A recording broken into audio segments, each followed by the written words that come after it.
Hey guys, what's up? This is Saurabh and welcome to my YouTube channel on Max Invention. So, a lot of people are expecting a big change in the coming Oppo F11 Pro and today we are getting some potential details. Oppo F series के अंदर काफी सारे smartphone launch किया है जो mid range category के अंदर आती है, लेकिन ये सभी डिवाइस का प्राइस एक्सपेक्टेशन से काफी ज्यादा होती है। But a new report claim Oppo की upcoming smartphone Oppo F11 Pro में ये नया फीचर डेब्यू करने जा रही है जो जनरली फ्लैगशिप डिवाइस पर देखने को मिलता है और ये लीक्सटर की बहुत ही बढ़िया ट्रैक रिकॉर्ड है जब ये बात करता है ओप्पो अपकमिंग स्मार्टफोन के बारे में। First of all, it's included 6.5-inch Super AMOLED Full HD Plus display with a 489 pixel per inch density।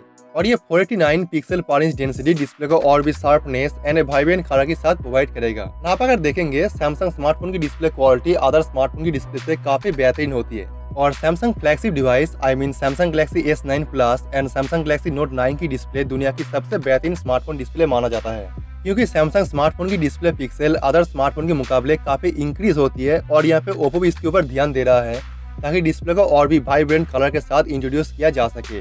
और Oppo F11 Pro में पहली बार ओप्पो की तरफ से ट्रिपल रियर कैमरा सेटअप देखने को मिलेगा और ये तीनों कैमरा Huawei P20 Pro की तरह डिवाइस की लेफ्ट साइड पे सेटअप किया जाएगा।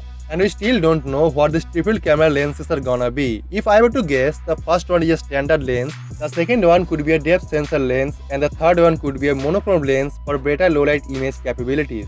रूमर के हिसाब से Oppo F11 Pro में देखने को मिलेगा 6.5 inch a full view display, यानी आपको इस डिस्प्ले के अंदर कोई भी नॉच देखने को नहीं मिलेगा और इसकी साइड बेजल पहले से और भी रिड्यूस किया जाएगा ताकि आप इसकी डिस्प्ले में एक फुल व्यू डिस्प्ले की मजा ले सके। और यहाँ पे आप अगर बात करें डिवाइस की प्रोसेसर के बारे में तो इसमें देखने को मिलेगा Qualcomm Snapdragon 710 processor along with 4GB RAM 64GB internal storage and another variant with 6GB RAM 128GB internal storage के साथ में।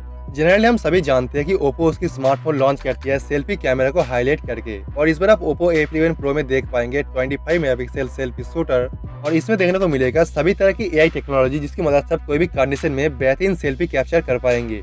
दोस्तों यहाँ पे एक और बात सामने आ रहा है कि इसमें देखने को मिलेगा इन डिस्प्ले फिंगरप्रिंट स्कैनर जो काम करेगा ऑप्टिकल स्कैनिंग टेक्नोलॉजी पे और जो Vivo V11 Pro में देखने को मिला है। और आप अगर बात करें डिवाइस की प्राइस और रिलीज डेट के बारे में तो Oppo F11 Pro रिलीज होगा अप्रॉक्स 25,000 रुपीज के आसपास, लेकिन डिवाइस की लॉन्च डेट के बारे में अभी तक कोई भी ऑफिशियल इन्फॉर्मेशन नहीं है। तो आप चैनल को सब्सक्राइब कर लीजिए और बेल आइकन को प्रेस कर दीजिए ताकि इसकी रिगार्डिंग जो भी नया न्यूज आएगा वो सबसे पहले मैं आपको इन्फॉर्म कर पाऊँ।